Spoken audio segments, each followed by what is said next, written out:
Takong bakit kahit ang mga bansang kaalyado ng China ayaw bumili ng mga fighter jet sa kanila? Anyway, bigyan pa kita ng example ha.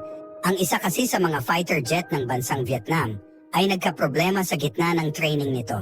Na dahil nga dyan, ay ibinalita na nagbabalak itong Vietnam na bumili ng mga bagong fighter jets na posibleng mga F-16.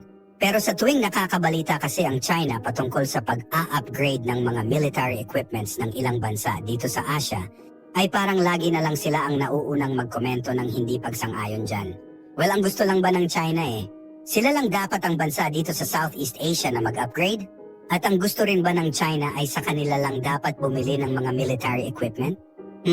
Sino ba naman kasing bansa ang magtiwala dyan sa China na baka yung mga gagawin nilang military equipment na ibebenta nila internationally baka lagyan pa nila ng kung ano-anong mga spy devices yan?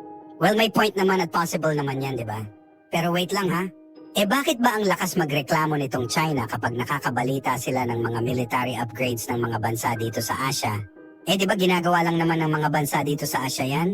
Dahil na rin sa ginagawang panggigipit ng China dyan sa karagatang kanilang sinasabing kanila raw?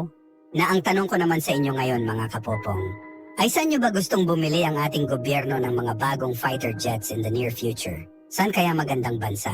Well, syempre gusto kong malaman ang inyong mga ideas. So, i-comment ko. I-comment ko ngayon sa baba. Tatayakan na basahin ng personal at pupusuan. At syempre kung may nalaman o natutunan ka sa video mo tayo mag-subscribe ka naman.